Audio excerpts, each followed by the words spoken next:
한여에 위한 한여를 위한 한여의 소리 한여를 위한 본격 시사 방송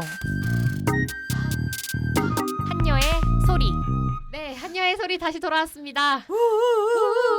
두 번째 방송 시작합니다. 네, 저는 한여의 소리 신지혜입니다. 한여 은하선입니다. 네, 또 다른 한여 이가연입니다.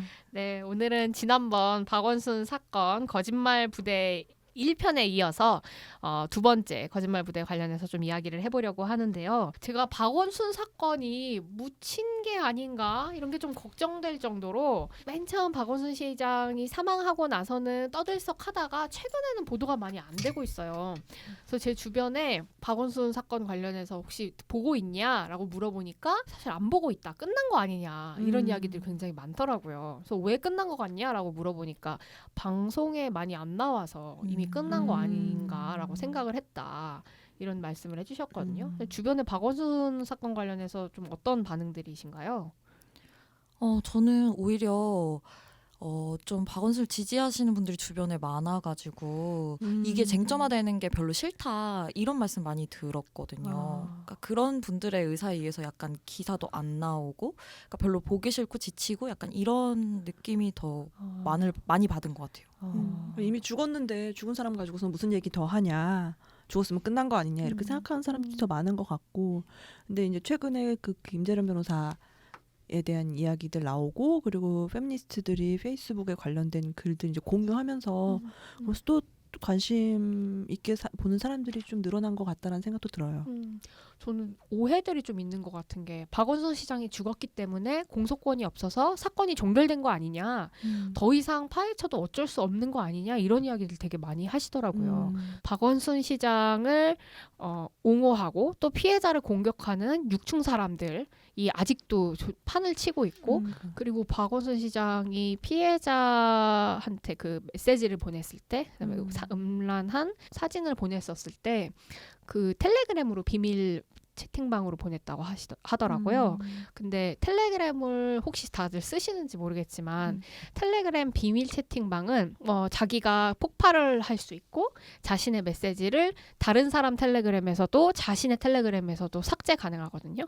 다른 사람 타인의 메시지도 삭제가 가능하고 굉장히 그러니까 잘못 쓰이기 딱 좋고 어떤 정보들을 감추기 딱 좋은 플랫폼인데 그 박원순 시장이 보냈었던 메시지는 피해자의 증언에 의하면, 말씀에 의하면 다 삭제를 했다고 하더라고요. 비밀 채팅방도 폭파됐고.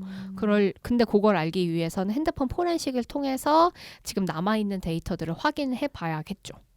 피해자 입장에서 정말 너무 답답할 것 같아요. 그러니까 본인이 이제 믿을 만한 사람들에게, 그리고 또 본인의 피해를 갖다가 그렇게 알리기까지 엄청난 생각들과 또 고민들이 있었을 텐데 그 일이 일어나고 나서 누구보다도 그 가해자가 그런 식으로 이 일을 마무리 짓기를 바라지 않았을 거라고 생각하거든요. 맞습니다. 이 일이 정말 제대로 밝혀져서 본인의 피해가 입증되기를 바랬을 텐데 그렇게 진짜 그 다다음 날도 아니고 그 다음 날 바로 이런 일이 일어났다는 것은 정말 참담하고 피해자로서 얼마나 정말 가슴 아픈 일이었을까라는 생각도 하고 있어요. 저는 박원순 시장이 사망을 한 것에 대해서 너무 무책임하다는 생각이 들어요. 책임을 본인이 지고 끝까지 이 사건에 죄가 없든 죄가 있든 살아 있어야 피해자도 훨씬 더 자신의 그 피해 사실을 이야기할 수 있었을 텐데, 근데 아무튼 피해자가 사망했다고 할지라도 그건 사건이 끝난 건 아니죠. 지금 현재 어쨌든 관련한 사건의 조사는 이루어지고 있고 육충 사람들이 피해자를 향한 공격을 계속하고 있기 때문에 전 이 사건을 끝났다고 이야기하면 안 된다고 생각하고 오히려 더 계속 수면 위로 드러날 수 있도록 해야 되는 게 아닐까 싶어요.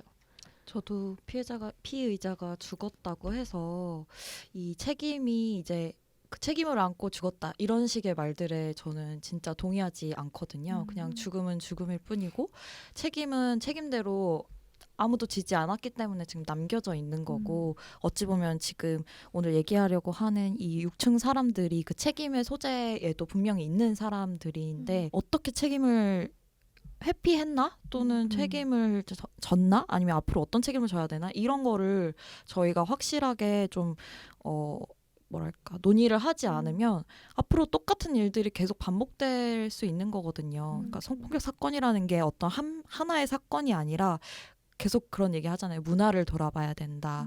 왜 말하지 못했을지, 어떤 분위기였는지, 뭐 어떤 권력 관계가 있었는지 우리가 성찰하자, 돌아보자 이렇게 하는 건데 피의자가 죽었다고 해서 이게 끝난 것이다라고 보는 그 생각 자체는 저는 이제 사건 해결에는 전혀 도움이 안 된다고 생각해요. 앞으로 나아가지 못하게 만드는 것 같아요. 그래서 뭐 몇 달 동안 그 조력자분들이랑 그러니까 여성 단체랑 김재련 변호사께서 법적으로 이걸 다투기 위한 싸움을 계속 해오셨고 그다음에 이제 인권위 안에 직권조사를 요청하고 또 직권조사 결정이 내려져서 지금 조사 중에 있는데 너무 여론에서 밀리는 거예요.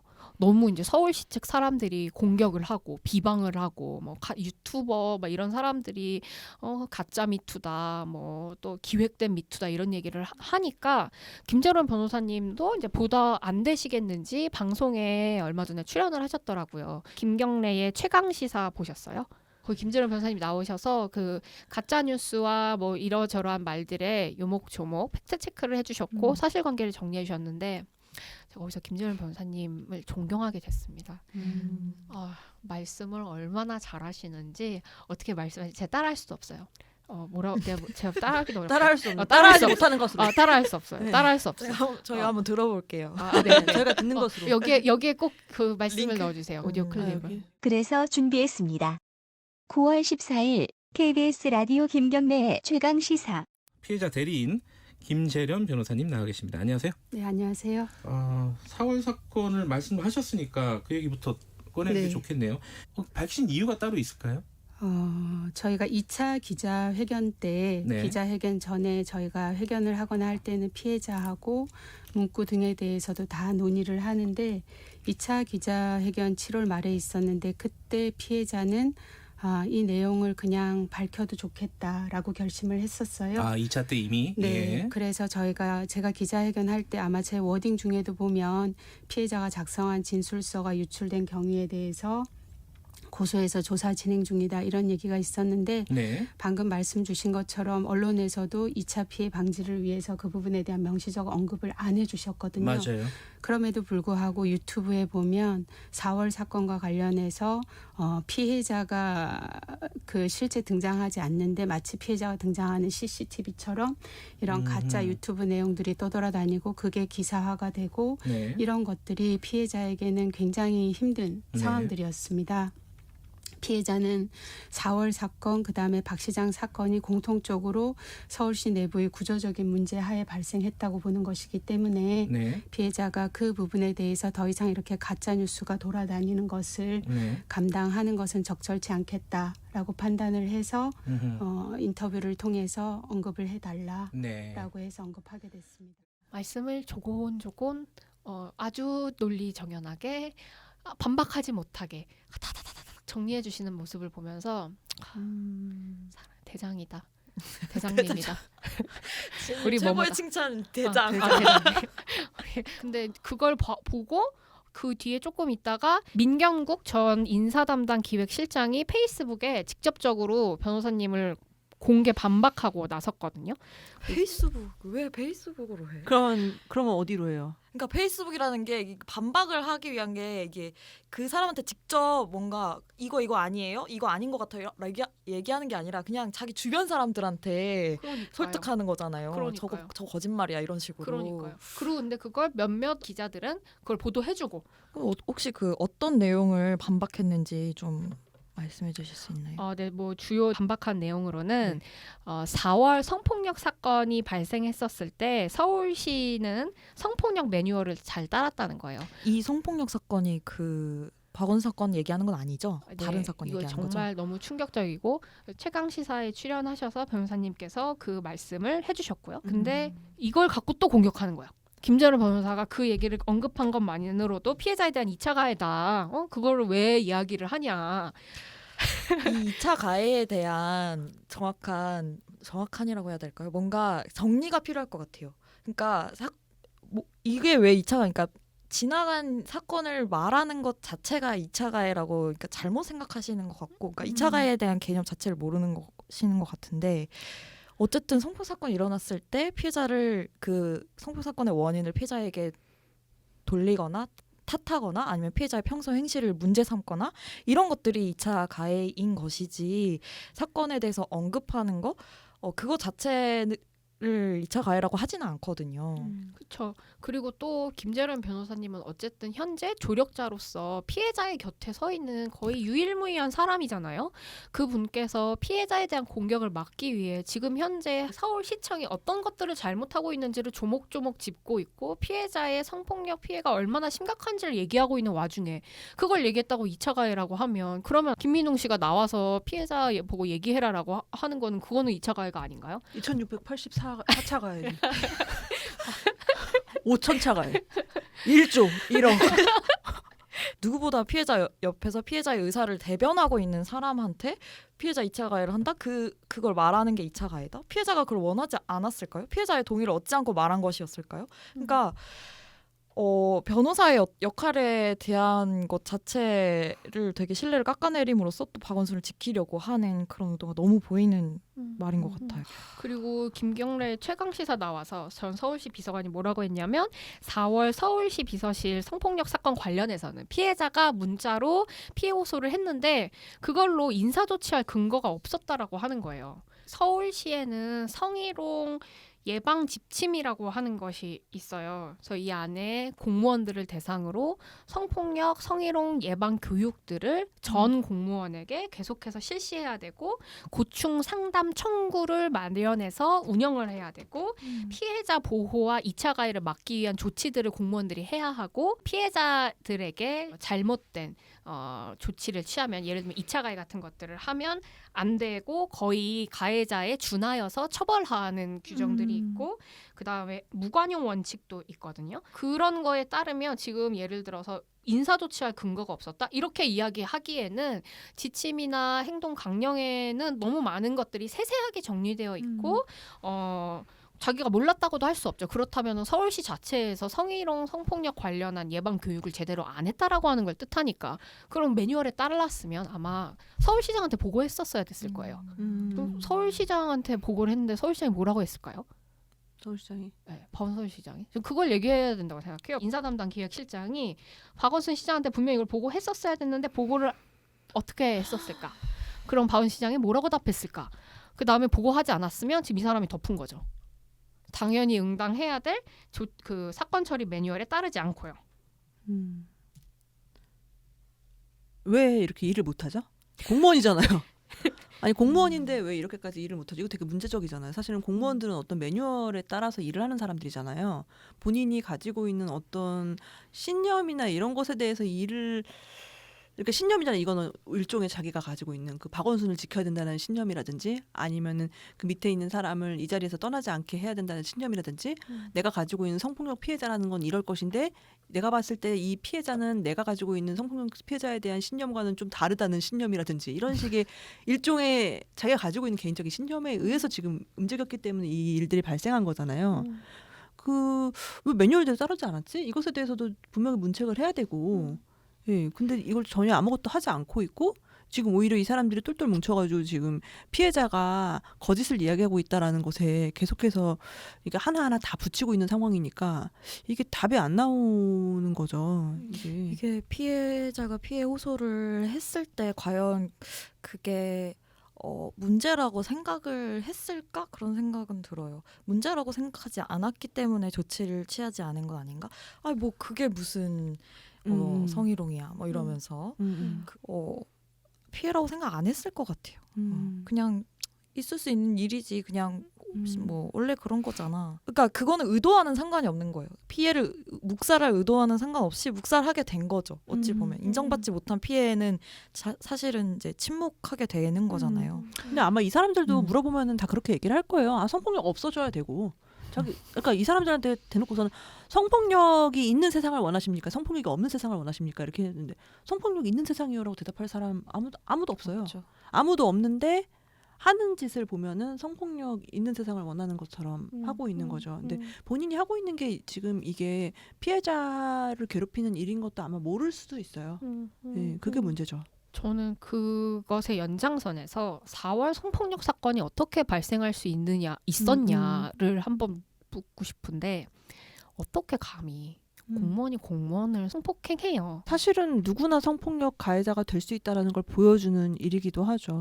그것도 그렇고 저는 거기 더 나아가서 이 가해자 심리에 그게 있었을 거라고 생각해요. 그러니까 이 피해자가 지금 굉장히 오랫동안 성폭력을 지금 자기가 피해 호소를 했잖아요. 서울시 공무원들 20명한테도 했고 아무런 조치가 취해지지 않았고 오히려 쉬쉬하고 있고 그럼 그 상태에서 그렇게 내가 해도 상관이 없다라고 하는 저는 암묵적인 분위기가 만들어져 있었을 것이라고 생각해요. 사실은 그러니까 안희정 사건이나 이 박원순 사건 같은 것들이 어떤 사건으로 명명화되고 사람들이 많이 알게 되는 순간 이거는 그냥 개인의 사건이 아니라 사회적인 사건이자 이슈가 되는 거잖아요. 그랬을 때 이런 것들을 어떻게 사회적으로 바라보고 어떻게 해결해 나가는지가 그다음 어떤 사건이 일어났을 때 또 어떤 식으로 대처할 것인가를 보여줄 수 있다고 생각하거든요. 근데 정말로 이런 사건들이 일어났는데도 안희정 그렇게 해서 감옥 갔어. 감옥 갔는데도 꼬치를 보내네? 그러면 내가 이 정도는 해도 괜찮겠지라고 사람들이 어떻게 보면 미래 성폭력 가해자들에게 맞아요. 도움을 주고 미리 꽃을 보내는 거나 마찬가지인 그런 맞아요. 상황들이라고 볼 수도 있는 거거든요. 그렇기 때문에 그 사건들을 어떻게 해결해 나가는지가 더 중요한 거죠. 근데 이거를 그냥 저 사람 죽었잖아. 어차피 감옥 갔는데 끝난 거 아니야? 법적으로 해결됐잖아. 법적으로 어떻게 못한다던데? 이렇게 끝날 게 아니라는 거죠. 근데 이거를 그냥 개인적인 사건으로 바라보지 않았으면 좋겠어요. 저도요. 지난 회차에 잠깐 어떤 의사가 나도 속옷 그거 빨아주는데 간호사가 이런 얘기 했다고 하잖아요. 그러니까 저는 이 사건이 그냥 넘어가면 지금 전국에서 일하고 있는 여성 노동자들의 노동권이 한 발자국 뒤로 물러서는 그러니까 뭐라고 해야 될까 노동권이 침해되는 후퇴되는 사건이 될 거라고 생각해요. 이 4월 성폭력 사건을 보면서 떠올랐던 게 그 한샘 성폭력 사건이었거든요. 그때도 한 번 피해를 당했는데 이제 그거를 이제 문제 제기를 했더니 그 인사 담당자가 또 성폭력 가해를 한 그러니까 이런 게 똑같은 사건이 지금 서울시에서 또 일어났다고 저는 보이는 거죠. 그래서 되게 그때 생각이 많이 나는 것 같아요. 그러니까 어떤 성폭력 피해자가 여러 번의 피해를 입었다고 이야기를 했다라면은 얼마나 성폭력 사건이라는 것이 만연해 있는지를 보는 게 아니라 그 사람이 특별하게 이상해서라고 그러니까요. 프레임을 짜는 게 정말 그게 문제죠. 그 사람이 특별하게 이상하거나 그 사람이 꽃뱀이거나 그 사람이 그럴 만한 사람이거나 그 사람이 그럴 만한 옷을 입었거나 그렇게 생겨서 일어나는 일들이 아니거든요. 이건 누구나 겪을 수 있는 일이고 한 사람이 여러 번의 피해를 입을 수도 있는데 그거를 좀 이해를 못하는 것 같아요. 그 이해를 못하는 게 아마도 본인이 가지고 있는 성폭력에 대한 그 잘못된 인식에서 못 벗어나기 때문이겠죠. 그리고 그걸 언급하는 변호사한테 너가 2차 가해 하고 있다고 얘기하니. 그럼 지가 도와줄 거야? 자기가 도와줄 거냐고. 그래서 그 성폭력에 대한 인식 자체가 그러니까 아까 말씀하셨듯이 일어나면 안 되는 일이다. 성폭력은 없어야 한다라고 얘기를 하는데 그러니까 그 인식이 어디서든 성폭력 사건이 일어날 수 있고 그걸 잘 대처하고 해결해 나가야 한다로 귀결되는 게 아니라 없어야 하는 일이니까 부정하고 은폐하는 방향으로 나가는 맞아요. 거. 우리 조직에는 그런 일이 있으면 안 돼. 어떻게 그런 일이 있을 수 있어? 부정하는 거죠. 근데 사실 어느 곳에나 안전한 공간 이런 건 사실 환상이고 어느 곳에서나 그럼요. 성폭력 사건이 일어나는데 그러니까 오히려 한 번도 그 드러나지 않았다면은 그곳이야말로 얼마나 말하기 어려운 곳인가를 봐야 되는데 그래서 그 문화예술계 성폭력 사건에 대해서 이제 얘기하고 미투하고 할 때 여기가 없어서 이렇게 클린한 게 아니다. 말하기가 그만큼 어려운 구조이기 때문이다라고 다들 얘기를 했었잖아요. 근데 그거를 그냥 그곳은 클린한 곳이야. 그러니까 이렇게 생각을 해요. 말하지 사람들이. 않으면 없는 말하지 게 않으면 없는 돼버리는. 거. 얼마나 클린하냐. 그리고 본인들이 징계를 받는 걸 피하려고 하는 것 같아요. 그 성실 의무를 지키지 않은 거잖아요. 사건이 일어났었을 때 그것에 관련해서 지침에 의해서 성실히 그걸 이행해야 되는데 이행을 안 한 걸 들키기가 싫은 거죠. 그래서 나는 몰랐다. 피해자는 나한테 호소 안 했다. 이렇게 얘기를 하는데 근데 저는 다들 비서실장이 나는 몰랐다라고 얘기하는 게 참 황당하더라고요. 그러니까 피해자가 알리지 않았다고 이야기를 하잖아요. 근데 피해자가 20명 중에 한 명한테도 알렸으면 알린 거거든요. 우리는 몰랐다라고 바로 즉각적으로 전 얘기할 수 있는 게 오히려 더 짠 것 같은 냄새가 나더라고요. 네. 오히려 자기를 보호하는 그런 말이네요. 네, 우리 다 못 들었다고 하자라고 얘기를 해야 그 정도까지 얘기가 바로 즉각적으로 나올 수 있는 게 아닐까. 저 같으면 의심할 것 같거든요. 참 어디에서 저런 자신감이 나오는지, 내가 몰랐으면 다 모른다는 건지 궁금하더라고요. 그러니까 가짜 뉴스 같은 것들은 올리기만 하면 엄청 빨리 퍼지잖아요. 그 단톡방 같은 것도 올리면 장난 휙 하고 아니에요. 네. 진짜 막 엄청나게 빨리 퍼지는데 왜 이거는 옆에 있는 사람도 몰라요. 그러니까 이게 그런 무책임이라고 생각을 하는 것 같아요. 저도 이 사건을 해결할 의지나 책임을 그러니까 본인의 것으로 생각하지 않기 때문에 몰랐다고 말하면 되는 상황인 거잖아요. 그러니까 우리 사회가 그냥 그런 거예요. 그냥 몰랐어라고 하면 면책이 되는. 그러니까 몰랐다는 말을 하게 되고. 근데 우리가 지금 하고 있는 말은 몰랐다고 말하지 말아라. 그것부터 책임 시작이다. 몰랐다면 문제지 그거야말로. 네. 아니 그리고 피해자가 문자로, 텍스트로 그거를 써서 보냈다는 거잖아요. 그럼 거기 증거가 있는 거예요. 그러면 그거는 너무 이제 빤히 있는 건데 기록이 뻔히 있는데도 불구하고 그런 주장을 한다는 게 참 저는 어이가 없더라고요. 그리고 이게 피해자 문자 하나로 인사 조치할 근거라는 게 보통 우리가 피해 호소를 접하면은 이것에 대해서 좀 더 자세하게 조사를 하고 그래요. 사건 관계를 정리를 해서 필요한 조치를 할 텐데 문자로 문자가 피해 호소라는 어떤 근거가 없었다라고 말한 것과 이 서울시 성폭력 매뉴얼 따랐다라고 말하는 말이 저는 배치되는 것 같아요. 매뉴얼 따랐다고 말하는데 매뉴얼 안 따른 거잖아. 아니, 그러니까 문자로만 호소를 했기 때문에 자기들이 보기에는 이거는 뭐 성폭력 사건이라고 보기는 좀 어렵다. 제대로 대처해야 될 그렇게 얘기를 함과 동시에 성폭력 사건이라서 제대로 매뉴얼대로 따랐다라는 얘기를 같이 하고 있으면 이거는 앞뒤가 안 맞는 거죠. 그러니까요. 네. 한여의 소리. 서울시가 이렇게 피해자에게 공격이 갈 만한 이야기들을 계속하고 가짜 뉴스를 생산하면서 오히려 본인들이 해명하지 않은 일들은 많습니다. 저는 지금이야말로 박원순 시장 사망 당일로 저희가 돌아갈 필요가 있다고 생각하는데요. 그때 풀리지 않는 의문들이 굉장히 많아요. 박원순 시장이 어떻게 죽게 된 걸까? 죽기 전날 대책회의가 있었다고 하는데 대책회의 때 무슨 이야기를 한 걸까? 그다음 죽은 날 어떤 타임라인으로 죽게 되었나 뭐 이런 것들을 좀 한번 정리를 해보면 좋을 것 같은데요. 일단 피해자가 박원순 시장을 7월 7일에 처음 고소를 했어요. 검찰 쪽에 찾아가서 고소를 했다고 하더라고요. 서울중앙지검 여성아동범죄조사부 부장검사 유현정이랑 같이 면담 예약을 했지만 몇 시간 뒤에 취소됐대요. 그래서 피해자 측은 취소된 이후에 경찰로 가서 고소를 할 수밖에 없었다고 합니다. 그 7월 8일에 김재룡 변호사가 경찰 측에 고소장을 제출했고 4시 30분에 그때부터 그 다음날 새벽까지 피해자가 진술을 하셨어요. 근데 문제는 뭐였냐면 그날 오후 3시에 피해자 측이 경찰서를 가기도 전에 임순영 젠더 특보가 서울시장이 탁 들어와가지고 박원순 시장한테 이렇게 물었다는 거예요. 시장님 혹시 실수한 거 있으십니까? 뭔가 어떤 사건에 연루되신 적 있으십니까? 라고 물으셨다는 거예요. 이게 기사로 나왔습니다. 그 다음에 피해자가 경찰에서 진술을 하고 있었던 그 시간에 저녁 9시 30분에 박원순 시장 최측근들이 대책회의를 진행했다라고 하는 보도가 나왔어요. 대책회의에 누가 갔는지는 없습니다. 누가 모였는지는.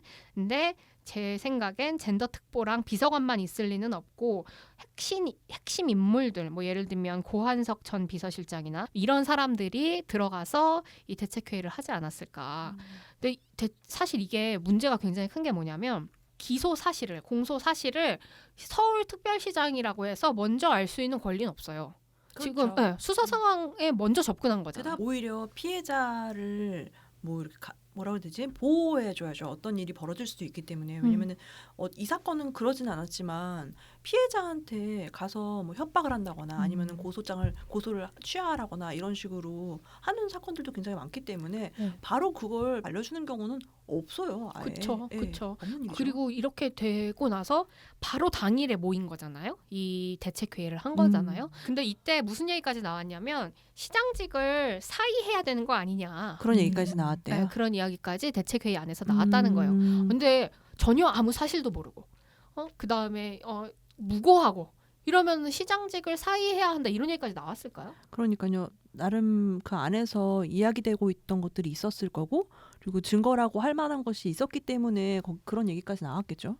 그런데 이런 대책회의를 했음에도 불구하고 아니다. 이런 일들은 없었다. 몰랐다. 이렇게 얘기한다는 것 자체가 이건 진짜 뭐 그냥 눈 가리고 아웅하는 네, 거죠. 저는 서울 시민으로서 서울시의 공무원들이 어떤 시장의 비위를 뭐랄까요, 은폐하거나 아니면 어떻게 하기 위해서 대책회의 같은 걸 했는데 그거를 뭐 기록으로도 남기지 않고 알려주지 않는다는 게 저는 너무 그냥 충격적이에요. 우리가 믿었던 공무원들이 사실은 자기네들의 어떤 잘못을 감추기 위해서 뭐 회의까지 해놓고 시민들한테는 그걸 알려주지 않는다? 저는 진짜 어디까지 썩었나 뭐 이런 생각도 들고. 그럼 지금 이 안에서 지금 회의를 했던 사람들은 그럼 이때 왜 회의를 했다라고 얘기를 하고 있어요? 그런 얘기를 밝히고 있지 않아요. 그리고 지금 현재 보고 싶어서 만났다. 전혀 등장하고 있지 않아요. 아예 그 대책회의 언급을 안 해요. 그러니까 저는 이 대책회의 때 무슨 이야기가 나왔고 어떻게 대책회의가 이루어지게 된 건지를 밝혀야 된다고 생각해요. 그러니까 회의록을 공개를 해야죠. 회의록을 그러니까요. 지금 이렇게까지 상황이 됐으면은 그 전날 일에 대해서 알고 있는 사람들이 어디까지 알고 있었는지를 밝혀야 되는데 회의록이 그걸 그냥 가지고 어떻게 있는 회의를 거죠. 하게 됐는지 예. 어떻게 회의 누가 지금 이거 고소 사실 알려준 건지 그런 이거 얘기를 해줘야겠죠. 그래서 그때 한번 기사 있었던 것 같은데 청와대로 직통으로 한번 그러니까 경찰이 청와대로 직통 전화를 했고 통화 사실이 있고 그래서 그거 청와대에서 전달한 거 아니냐 이런 의혹도 제기된 적이 있는 것 같은데. 맞아요. 그런 네. 기사들이 나오기도 여러 했었어요. 가지. 근데 이것도 아직 밝혀지지 않았죠. 검찰 쪽에서 그 사실이 넘어간 건지 경찰 쪽에서 넘어간 건지. 근데 지금 정리해보는 어떤 내용으로는 김재련 변호사가 오후 4시 30분에 경찰에 고소장을 제출했는데 임순영 젠더 특보가 오후 3시에 서울시장에 찾아가서 박원순에게 질문을 던졌다면 이거는 검찰 쪽이 먼저 정보를 그럴 수 줬다라고 볼 있겠네요. 수밖에 없겠네요. 네, 그러면은 그렇죠. 시간 시간을 거슬러 갔으니까. 무슨 특권인지 저는 모르겠어요. 이게 도대체 무슨 특권인지. 그러니까 서울시장이라는 이유만으로 내가 고소를 당하기도 전에 고소 사실을 미리 알 수 있는 게, 그러니까 저는 그거야말로 어떤 그 민주당 인사들이 막 너네 우리 공격하려고 이렇게 하는 거지. 이게 아니고 너네들이 그렇게 하고 있잖아. 너네들이 그 특권을 지키기 위해서 고소 사실들을 미리 막 빼돌려가지고 이거 왜 면담력 왜 취소했는지 저는 이것도 너무 궁금해요. 대처할 시간을 벌려고 이랬던 거 아니야? 이게 너무 있을 법한 의혹인 거잖아요. 그러고 대책회의 바로 하고. 그래서 이런 것들 때문에 사실 신뢰를 못 하겠는 거예요. 그러니까 막 음모론이다 뭐다 이렇게 하는데 밝히면 되잖아. 왜 취소했는지, 대책회의에서 무슨 얘기했는지 밝히면 되고 어느 경로로 들어간지 밝히면 되는데 아무것도 얘기를 안 해주고 이건 모함이다, 공격이다 이러면은 누가 믿겠어요. 그 말이 전혀 신빙성이 없는데. 그리고 저는 이제 좀 임순현 젠더 특보가 좀 나왔으면 좋겠는데 이 젠더 특보가 박원순 서울시장이 2019년 1월에 자신의 여성 정책을 보좌할 특별 보좌관을 뽑은 거였고 여성 의원의 보좌관 출신이기도 한 여성 젠더 특보인데 언론에 맨 처음에 잠깐 등장을 했고 그 다음에 사직서를 냈다 이런 보도도 있었어요. 네, 7월 23일에 임 특보가 사직서를 내려다 결국 정식으로 제출하지 않았다라고 서울시청이 발표를 했었거든요. 그럼 지금 젠더 특보라는 얘긴데 임순현 젠더 특보 뭐 하고 있나? 이분은 페이스북 안 하시는 거죠? 찾아볼까요? 페이스북을 해. 저 못 봤어요. 그러니까 할 사람은 안 하고 페이스북을 안 할 사람들이 막 페이스북을 하니까 이게 문제가 되는 거예요. 페이스북을 해야죠. 근데 젠더 특보라는 게 그래 여성 정책 보좌라는 게 그러니까 성평등한 서울시를 만들고 뭐 성평등한 시정 문화를 만들고 이러기 위해서 고용한 사람일 텐데 이 사람이 사실은 박원순의 어떤 성적 비위를 감춰주고 뭔가 은폐하고. 네, 그런 용도로 이 젠더 특보를 활용했다는 것도 이 도대체 기이하죠. 성평등의 음. 성평등 근데 어떻게 무슨 생각하는 사건이 거야? 풀리려면 항상 그 안에서 내부 고발자가 필요하잖아요. 좀 그런 것처럼 지금 서울시에 이 대책회의에 들어가 있었던 우리 임순영 젠더 특보님께서 사실을 저희에게 알려주셨으면 하는 바람이 있습니다. 사실을 말 못하고 계시다면 오른손을 들어주세요. 태국에서. 오른손을. 그럼 박원순 실종 그 당일로 좀 넘어가도 수상한 지점들이 굉장히 많은데요. 7월 9일이었죠. 오전 9시에 고한석 전 비서실장이 시장 관사를 찾아가서 70분간 대화를 나눴다고 합니다. 70분간 1시간 10분 짧지 않은 시간이에요. 그 다음에 오후 1시 39분에 고한석 비서실장이랑 박원순 전 시장이 마지막으로 통화를 했고 오후 3시 49분에 박원순 시장의 휴대전화 신호가 끊겨요. 그 다음에 따님이 오후 5시 17분에 박원순 시장의 실종 신고를 했고 접수 7시간 뒤에 박원순 시장의 시신이 북악산 숙정문 인근에서 발견됐습니다. 저는 그리고 이게 사상 초유의 사건이잖아요. 그 박원순 시장이 임기 중에 사망한 사건이고 이 사망한 것까지도 이 사건까지도 사실은 낱낱이 잘 조사해서 어떤 외압이 없었는지 혹은 뭐 다른 문제가 없었는지를 잘 살펴봐야 되는데 너무 유야무야 넘어갔었던 게 아닌가 이런 생각도 들어요. 사실은 그 어떤 검찰 조사나 그런 단계에서 그 가해자라고 불리는 사람들 그런 사람들이 이제 본인 자해를 한다거나 이런 식의 일들이 일어날 수도 있기 때문에 사실 위험한 것들 다 치워놓고 하잖아요. 그렇기 때문에 이거는 사실은 가해자를 어떤 보호 조치하기 위해서라도 말하지 말았어야 되는 게 아닐까라는 생각도 하거든요. 근데 피해자로 지목을 됐고 그랬을 때 그걸 주변 사람들이 이 사람도 보호를 해야죠. 이 사람도 보호를 해야지 이 사건이 끝까지 어떻게 될지를 명확하게 펼칠 수 있을 텐데 이 사람을 되게 위험하게 빠뜨린 건 오히려 알려준 사람들이 아닐까라는 생각도 하고 있어요. 아마 아침에 이렇게 전 비서실장님이 막 대화를 나누셨다 이렇게 하는데 전날 대책회의에서 나눴던 이야기들 아니면 결론들 이런 것들을 아마 전달하지 않았을까 무슨 내용인지는 모르겠지만 그래서 그걸 전달받고 어떤 마음의 결심이 서시지 않았을까 뭐 그런 생각은 들어요. 그래서 그 내용이 진짜 어떤 내용이었길래 대책회의에서 어떤 결론이 나왔길래 그날 바로 이렇게 사망하시게 된 건지 저는 이것도 정리가 꼭 필요한 것 같아요. 맞아요. 그리고 그 휴대전화 자체도 저는 그러니까 개인용 휴대전화였으면 그냥 포렌식 안 하는 것도 가능하다고 생각하는데 그게 아니고 그러니까 서울시의 예산으로 이제 구매하고 관리하는 업무용 폰이었잖아요. 그렇다면 당연히 그 포렌식할 권한은 유가족이 아니라 서울시와 국민들에게 있어야 하는 것이 아닌가. 네, 그래서 유가족이 뭔가 지키고 싶다고 안 하는 거는 그냥 절차상으로도 그러니까 무슨 마음인지는 알지만 밝혀야 할 것들이 있고 그렇죠. 그리고 그거는 업무용 핸드폰 그리고 또 좀 마음이 아팠던 게 어쨌든 박원순 시장의 잘못이 마치 유가족의 잘못인 것처럼 그러니까 이런 방식으로 그러니까 가족들한테도 이 책임이 다 같이 가게 되잖아요. 저는 그런 문화들 때문에도 더 좀 이거를 뭐랄까 멀리 하려고 하시는 것 같은데. 아니 그러니까 네. 가족 안에서 내가 너무나 사랑하는 가족이지만 이 사람이 가해자가 될 수도 있거든요. 그거는 그 사실을 알고 그랬을 때 나는 이 사람과 분리된 인격체라는 걸 받아들여야 되는데 맞아요. 이 사람과 같은 가족이기 때문에 나는 이 사람과 같은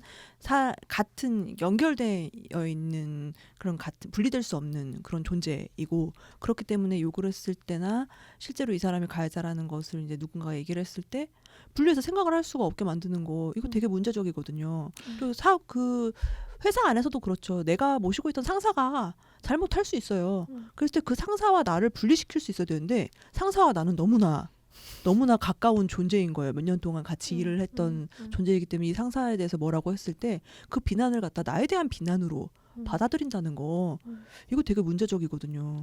저는 오히려 유가족들은 좀 거리두기를 할 수 있지 않을까라는 생각을 하거든요. 왜냐하면 그때 그 특별시장 그 장례식 할 때 이제 따님께서 이제 추모사 같은 걸 낭독을 하셨는데 그거를 기사화를 하더라고요. 그래서 그 따님의 사진을 찍어서 얼굴을 모자이크 해놓고 뭐 박원순 좋은 사람이었다 이런 방식으로 마치 따님이 그 가해 사실을 옹호하는 것처럼 그런 방식으로 프레임을 또 짜니까 그게 부담스러우셨을 수는 있겠다 뭐 그런 생각은 들었어요. 네, 그래서 그러니까 거리 두고 싶고 뭔가 그냥 기사나 이런 것만 봤을 때는 별로 이렇게 가족들하고 이렇게 막 엄청 친밀하진 않았다. 뭐 저는 그렇게 들었는데 그러면은 충분히 맡길 수 있는 건데 어떤 비난이나 공격이 유가족한테 들어오는 게 좀 많이 두려우신 게 아닐까 그런 생각도 들어요. 근데 포렌식 맨 처음에 이야기 나왔을 때 유가족 분들은 내가 적극적으로 동의한다 이렇게 입장을 밝히셨거든요. 근데 시간이 지나고 나서 입장을 바꾸신 거예요. 그리고 이제 포렌식 하지 말라라고 그 중지 요청까지 법적으로 다 절차를 진행을 하셔서 지금 현재 중지가 되어 있는 거고. 그랬을 수는 있죠. 왜냐하면 유가족이라는 이유만으로 너무나 원하지 않는 지금 심지어 좋지 않은 일로 스포트라이트를 받고 있는 거잖아요. 그러니까 여기서 그냥 그만둬라. 그러니까 포렌식을 하고 나면은 그 다음에 또 얼마나 많은 기사들이 나올 것이며 이것에 대해서 얼마나 많은 사람들이 또 이야기를 퍼다 나를 것이며 이걸 생각을 했을 때 그냥 여기서 그만뒀으면 좋겠다. 이런 생각 때문에 포렌식을 이제 하지 말 중단해라 이렇게 요청을 할 수도 있다는 생각이 드는데 사실은 아까 말씀하신 것처럼 이거는 그냥 단순하게 개인 대 개인의 문제가 아니라 이거는 서울시 안에서 일어난 공무원들 사이에서 일어난 일이고 그리고 그 핸드폰은 심지어 업무용 폰이었고 그렇기 때문에 서울시의 입장에서 이걸 포렌식을 하라고 요청을 할 수도 있는 거다. 그렇죠. 이것에 대해서 좀 사람들이 생각을 했으면 좋겠어요. 이건 그냥 개인 폰이 아니거든요. 그리고 개인 폰이었어도 지금 이렇게까지 상황이 됐으면은 그거 그쵸. 분명히 포렌식 할 수 포렌식 할 수 있죠.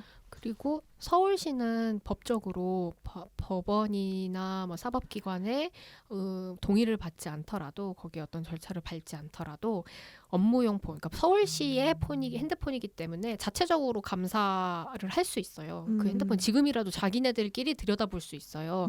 서울시의 결정이 굉장히 중요한데 그거를 계속 차일피일 미루고 특히 포렌식 관련해서는 저는 오히려 이 서울시 측에서 유가족들의 이야기들을 계속 갖다가 쓰면서 붙이면서 자신들이 포렌식하지 않을 근거들을 계속 찾고 있는 것 같아요. 네, 저도 유가족 뒤에 숨는다는 생각이 너무 많이 들고 할 수 있는 건데 유가족 핑계 대면서 안 하려고 하고 유가족들한테 뭔가 그런 압박이 들어가진 않았는지 이것도 궁금해요. 왜 마음을 바꾸셨는지 이런 것들도 사실은 밝혀져야 되는 부분이 아닐까. 아 진짜 이 사건을 처음 접했을 때 너무 짜증이 났거든요. 그러니까 피해자가 얼마나 답답할까. 지금 저렇게 박원순이 죽지 않기를 바라는 정말 가장 커다랗게 바랬던 사람이 피해자일 텐데 이렇게 돼버렸고 그리고 정말 많은 그 사람들이 알게 된 그 이슈가 될 만한 미투 사건에서 이렇게 죽음으로 가해자들이 죽음을 택하는 경우들이 지금 한두 번이 아니었잖아요. 그랬을 때 이걸 어떻게 끌고 갈 것인가. 그러니까 죽어버리고 그리고 오히려 피해자는 가해자의 위치가 돼버리고 쟤를 죽인 사람이 돼버리는 이 상황들을 우리가 어떻게 헤쳐나갈 것인가에 대해서 좀 많이 논의가 나왔으면 좋겠는데 그 생각들 그런 얘기들이 너무나 부족하다는 생각이 들었고 그리고 이 사건 이후에 정말로 박원순 그 인간 좋은 사람 박원순을 이 사건과 분리시키지 못하는 사람들이 왜 이렇게 많은지 너무나 답답하고 정말 짜증이 났거든요. 그런데 지나고 나니까 이 사건을 조금 더 좀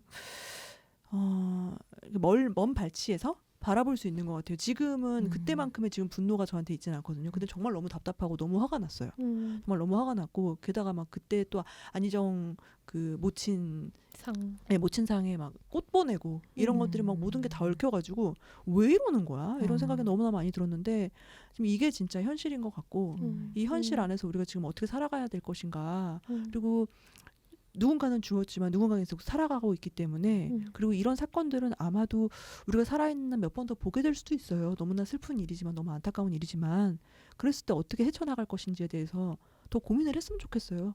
서울시 안에서 이런 일도 더 일어날 수도 있고 서울시가 아니라 또 어떤 시, 어떤 군, 어떤 도에서 이런 일들이 발생할지 알 수 없거든요. 네. 그렇기 때문에 우리가 지금 이런 일들을 어떻게 헤쳐나갈지에 대해서 사람들이 더 많이 생각하고 공부하고 고민해야 돼요. 지금 그럴 때고. 어떻게 하면 또 가해자가 잘 책임질 수 있게 할까 그런 얘기를 좀 많이 했으면 좋겠어요. 그 마치 그런 얘기들이 있잖아요. 성폭 사건이 일어났을 때 그 이제 법원이나 이런 데서 얘기할 때 저는 이미 이 일로 많이 고통을 받았고 많이 반성을 하고 있음. 알바야. 걔가 지금 네가 그런 거잖아. 그건 네 개인적인 일이고 네가 지금 더 그렇죠. 나은 사람으로 법적 책임을 받아야지. 살아가기 위해서 지금 네가 반성하는 거는 네가 지금 해야 될 일인 거고 그거는. 근데 지금 피해자는 뭘 받을 수 있는가? 지금 피해자는 무엇으로 보상받나? 이 얘기를 해야 되는데 지금 이게 안 되고 있잖아요. 그 사람이 죽은 일은 너무 안타까운 일이지만 그거는 피해자하고 별개의 일이죠. 그렇죠. 너무 맞는 말이죠. 저는 사실 안희정 사건 이후에 이거보다 더 많이 이슈가 되는 성폭력 사건이 있을까? 이런 생각을 했는데 그래서 이 박원순 시장 사망 당일에 엄청 그 실종 당시에 엄청 심장이 빨리 뛰었어요. 이게 끝이 없는 일이구나. 우리가 더 이상의 미투는 없지 않을까? 뭐 이런 말들도 저는 이제 몇 번 들었거든요. 근데 정말 예상치 못했던 곳에서도 일어나는구나. 이걸 또 다시 한번 깨달았고 사실은 전 피해자분 굉장히 응원한다는 말을 항상 전하고 싶었어요. 얼마나 대놓고 하잖아요. 다 페이스북에다가 대놓고 2차 가해를 하시잖아요. 그러니까 그리고 끊이지 않고 지금 3개월, 2개월 정도 지났는데 그래서 너무 힘내시라는 말씀을 전하고 싶고 그래도 연대하는 마음 이거를 어쨌든 진실을 제대로 밝혀서 그러니까 같은 일이 벌어지지 않도록 하는 거 그리고 피해자분께서 정말 제대로 된 어떤 치유와 어떤 회복의 과정을 거치시는 거 이 과정을 우리가 같이 책임지고 해야 된다라는 생각을 합니다. 그러니까 가해자의 책임이 가장 크지만 그가 책임을 지지 않고 떠나버렸기 때문에 우리의 남겨진 책임이 더 커지지 않았나. 네. 맞아요. 그리고 저는 성폭력 사건의 첫 해결은 피해자의 어떤 심리적 치유는 가해자에 대한 제대로 된 처벌에서 시작한다고 생각하거든요. 그래서 모든 사람이 저 성폭력 사건 피해자를 인정하고 이해해주고 사건 관련해서 제대로 된 처벌을 이 사회가 해주도록 하는 것. 그래서 저는 사법 절차가 굉장히 중요하다고 생각하는데 박원순 사건 관련해서 제대로 된 처벌을 앞으로 해 나가야 한다고 생각합니다. 그리고 2차 가해가 나오는 거 다 저희 안에서 막 팩트 체크하고 이러면 재밌을 것 같아요. 많은 분들께 정보도 좀 전달해 드리고. 정말 지울 수 없게 만들어야 됩니다. 박제를 해야 됩니다. 그러니까요. 맞습니다. 네. 저희 2편에 걸쳐서 팟캐스트 출연해 주셨는데 소감 한번 얘기해 주시면 어떨까요? 저는 그러니까 이 박원순 사건이 굉장히 충격이기도 하고 그리고 이게 절대 그냥 흐지부지 넘어가면 안 되겠다는 생각이 들어서 이제 나오게 된 거거든요. 그래서 이거 관련해서 앞으로 계속 나오는 이야기들을 같이 해결해 나갈 수 있었으면 좋겠고 팟캐스트 자체가 저는 처음이어가지고 되게 긴장을 많이 하고 또 워낙 또 두 분이 또 방송과 이런 말씀에 또 능통하신 분들이다 보니까 좀 네, 긴장을 많이 했는데 그래도 재밌었던 것 같아요. 편하게 얘기할 수 있게 좀 만들어주셔서 감사합니다. 성폭력 사건이 이제 이슈화 될 때 그 사건 안에서 무슨 일이 있었는가, 그래서 어떤 피해를 입었는가, 그리고 정말 그 피해 사실의 구체적인 것들을 좀 드러내가지고 사람들이 그 오히려 피해자를 공격하는 데 쓰거나 아니면 피해자의 신상 털기나 이런 식으로 해서 기사들도 그렇게 좀 사람들이 클릭 많이 할 것 같은 그런 기사들을 되게 많이 내잖아요. 근데 그런 식으로 가져갈 게 아니라 그냥 사회적으로 너무나 만연하고 이만큼 많이 일어나는 일들이고 그리고 피해자를 어떻게 사회적으로 이제 같이 살아갈 것이고 가해자와 또 어떻게 살아갈 것인가에 대한 이야기들을 더 많이 했으면 좋겠어요. 그게 기자들이 해야 될 일이지. 그 상황에서 사람들이 좋아할 부분들만 이렇게 요리조리 빼가지고 이렇게 막 사용하고 막 유튜브 같은 거 하면서 계속 막 커다랗게 사람들이 클릭 많이 할 것 같은 것만 가지고서는 와가지고 오히려 성폭력 사건을 자기들이 지금 이용하고 있는데 그거를 지금 본인들이 이용하고 있다는 걸 좀 아셨으면 좋겠어요. 박원순 서울시장 성폭력 사건 관련해서 얘기를 하면서 결국 돌아오는 건 이렇게 다시 귀결되는 건 우리가 곧 그 피해자의 곁에 서 있고 우리가 피해자다라고 하는 인식 같아요. 이걸 듣고 계시는 성폭력 사건을 여태까지 겪어오면서 평생을 사셨던 여성분들 모두 다 힘을 얻으셨으면 좋겠다는 생각이 들고요. 저희가 앞으로 팟캐스트를 정기적으로 할 텐데 사연 읽기 시간을 가지려고 해요. 오, 그래요? 네, 대신 빡쳐드립니다 라고 하는 타이틀로 여러분 살면서 빡치는 일이 있으셨다면 사연을 전달해 주세요. 저희가 함께 빡쳐드리도록 하겠습니다. 사연은요. 트위터, 페이스북을 통해 모집하고 있으니까 많이 올려주시고요. 한여들이 안전하고 빡치지 않는 그날까지 우리 한여의 소리는 계속 이어져 나갈 겁니다. 한여를 위한 본격 시사방송 한여의 소리 방송을 마칩니다. 안녕.